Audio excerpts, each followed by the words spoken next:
What's up, YouTube? Curtain6693 here to bring you gaming, anime news, as well as anything that I find interesting.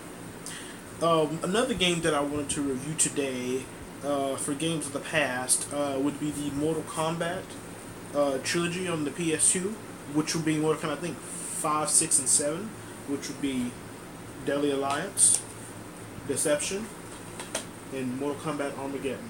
These three games. These are honestly my favorite of the times of the Mortal Kombat saga. I mean, Mortal Kombat saga. As you guys know, these are the games that came on the PS2.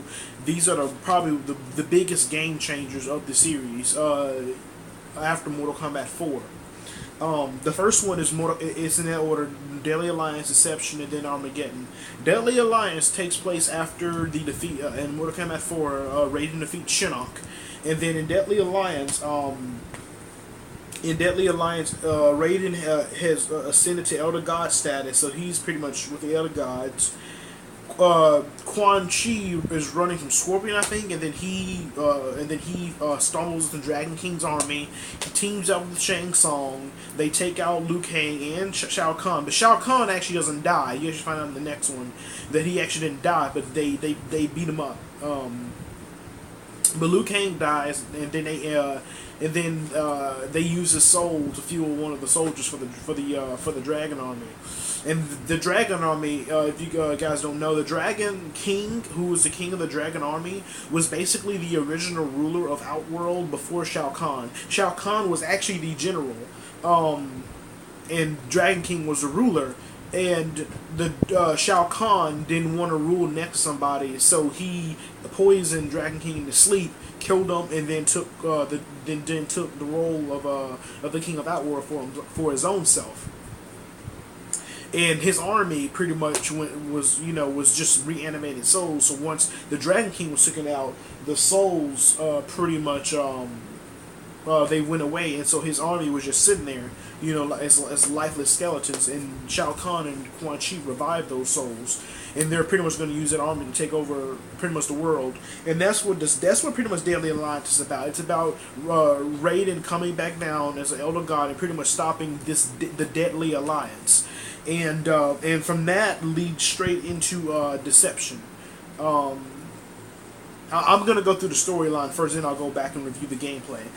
So that leads into Deception. And in Deception, pretty much all the warriors have pretty much gotten beat up. And, everyone's some people may have been even killed. Which I don't think so, but I think most of the warriors are pretty much wiped out. And it comes down to Raiden versus Quan Chi. And it comes down to Quan Chi and Shang Tsung. And Quan Chi and Shang Tsung overpower Raiden, and right before, and as they have him defeated, they look at each other, and then they then realize that they eventually turn on each other and start fighting because they don't want to, they're selfish, so they end up fighting. Quan Chi has Shang Tsung on the ropes, and then the Dragon King comes out. He steps out. He gets revived, which I'll go back to how he got revived. And then all three of them eventually get back up, try to stop him. Raiden realizes they can't win, and so he sacrificed himself by creating a pretty much like a time bomb, not time bomb, but just like a bomb. And then he pretty much he sacrificed his own life force. But that doesn't kill the Dragon King. But if I'm not mistaken, I think it does either nearly killed or killed Shang Tsung and Quan Chi. Actually, now that I think about it, I don't think it killed them, but I think they were pretty much hidden beneath the rubble.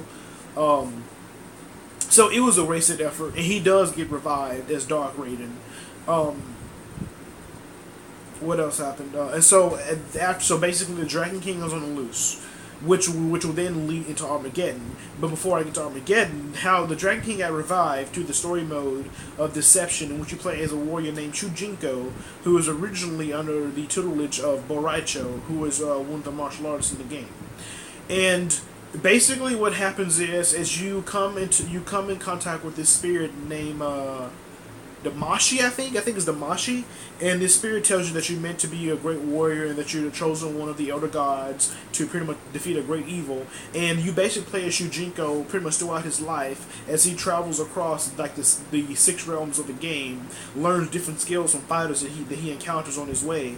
And at the very end, you find out that the person Damashi that's been helping you throughout the entire game is actually the Dragon King in an energy form, and he was just using you to collect these artifacts called the Kamidogu to unite them under one.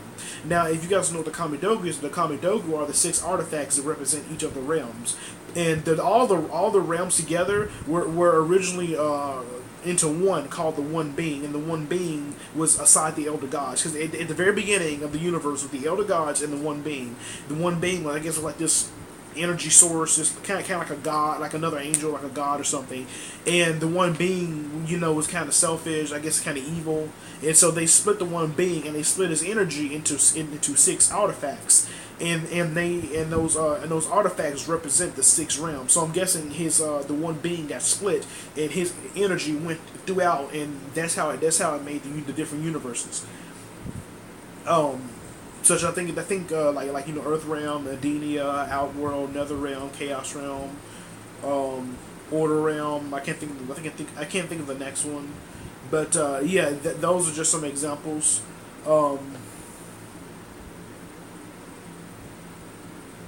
What else? So basically, the Dragon King, he wants to bring back the One Being by retaking all the Kamidogu, and he tricks you into getting them all together so he can be revived. And then the Dragon King comes back. You narrowly escape. And then that's when the Dragon King shows up at Shang Tsung and Quan Chi's place, kills them, and then Shujinko tasks himself to destroy the Dragon King and pretty much end the whole thing. That leads into Armageddon, and what happens in Armageddon is it's unknown what Dragon King does after that, but what is known is that pretty much all the armies of the evil fighters on the good side of Mortal Kombat and the bad side, they all gang up together to pretty much have a climactic battle. And Dragon King is there as well, and they all pretty much said, "Fuck it, we're just gonna have one final big epic clash," and that's called Armageddon. And the reason it's called Armageddon is because the warriors became the power that the warriors contain. All the different abilities and just all these fighters in one place was too powerful for the realms, and it was going to shatter the realms and cause an apocalypse, which was going to destroy everything.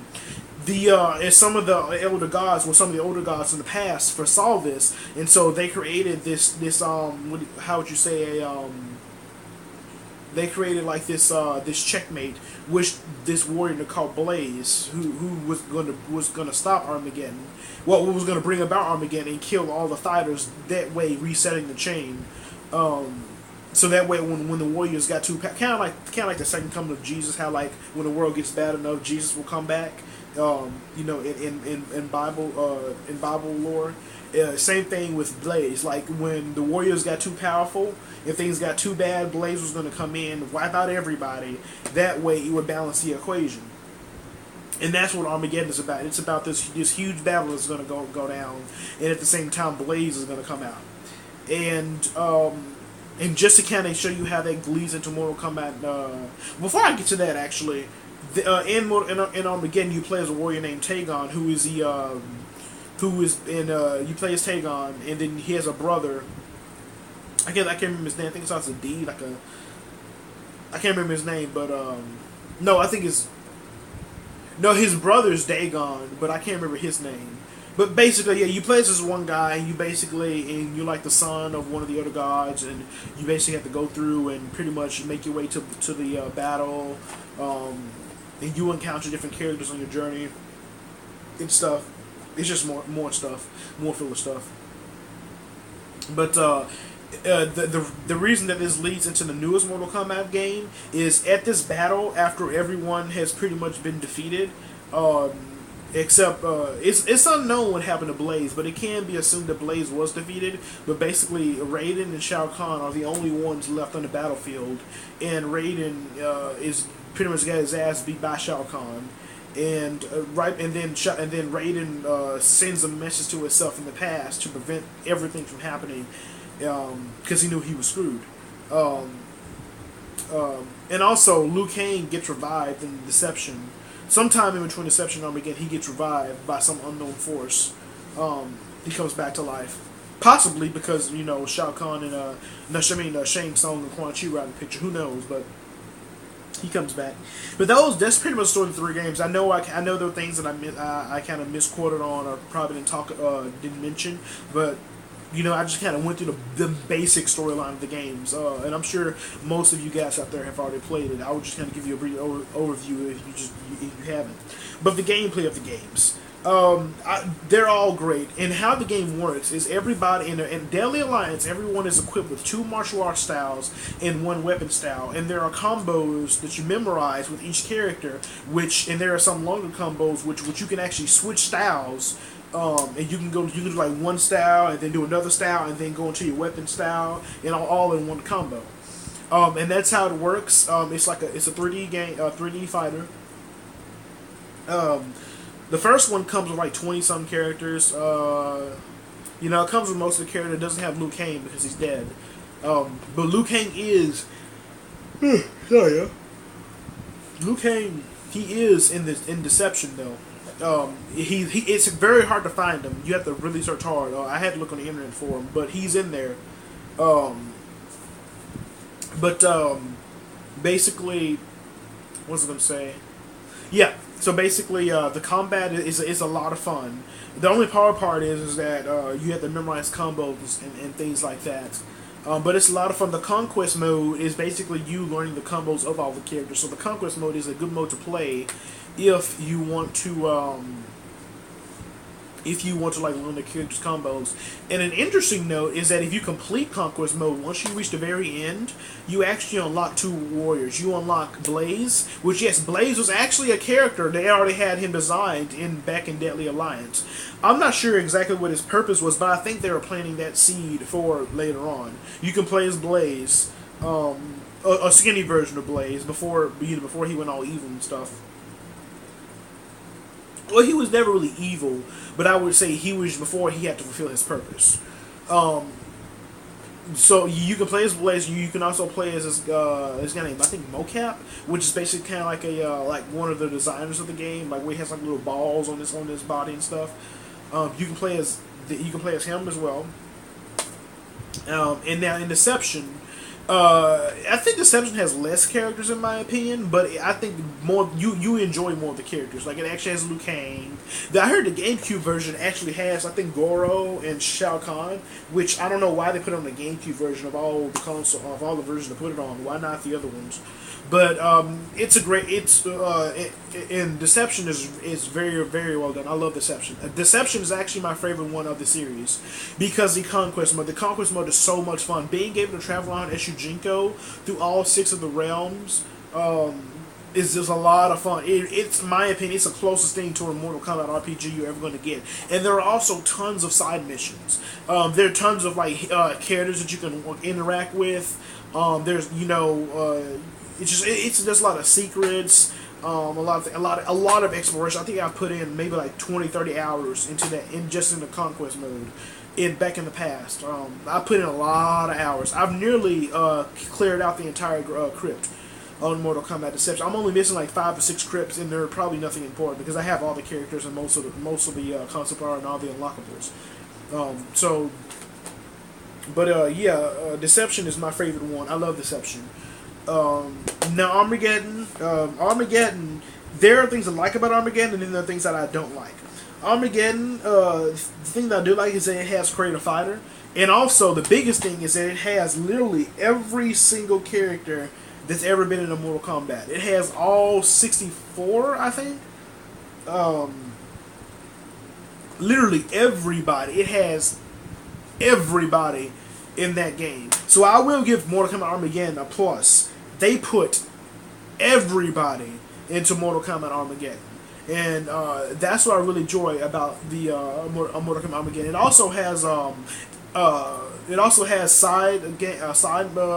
mini game for racing, and also Deception also has a mini game for chess. And there are also mini games I forgot to mention in the games as well. Deception has chess and also like a Tetris type thing, and Armageddon has like a Mortal Kombat race mode. But Mortal Kombat, the one thing about Mortal Kombat Armageddon is that it has most of the characters, but there is a downside, and the fact that it has so many characters, they had to take out one of the styles. Like every character only has one style and one weapon instead of two styles and one weapon. Because then you think about like you have all those characters, and you know how long it would take to put in two styles for every character.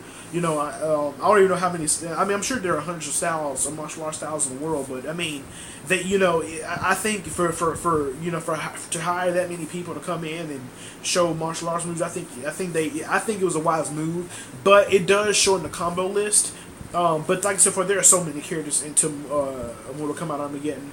I will say one thing about Mortal Kombat Armageddon, you can have. I do think that as far as characters, there's no room to complain. There's no thing you can say like, oh, I have nobody to play as. You have everybody to play as. Every character in the game ever that was ever made is in Armageddon. You can also create your own character. One thing that they also did in Mortal Kombat Armageddon is they had this create a fatality system where you could like string together your own moves in a fatality. I think they took out the characters' custom fatalities, which I think a lot of people didn't like. I didn't mind that as much. I do wish you had the option. I can't remember if you do or not. I haven't played this game in years. I may put it back in a little bit and just to check it out.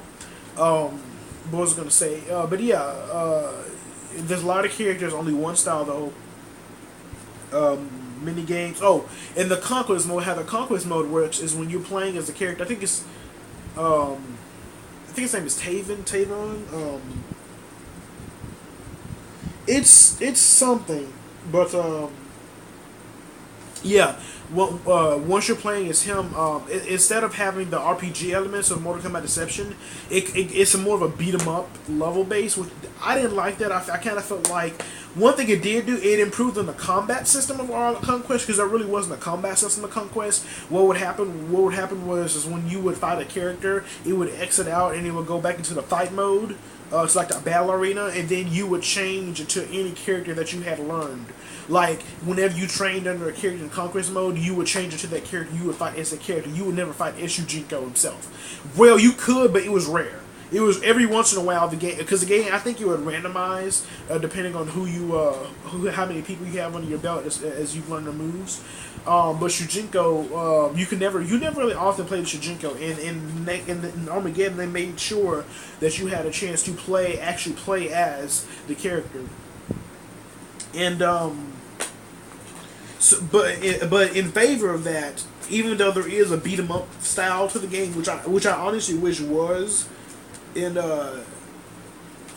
Deception, they trade in the his name is Taven. That's right, Taven. It's Taven the Dagon. Sorry, I had to look it up, but they traded in the RPG elements of Mortal Kombat Deception for the beat 'em up style of Armageddon, which I wish they had to combine the two instead of taking away the RPG elements. Keep the RPG elements. Well, I won't say RPG, but keep the free roam, the exploration elements of Deception, but add in the beat 'em up style of Armageddon. I think they basically traded one for the other on that one.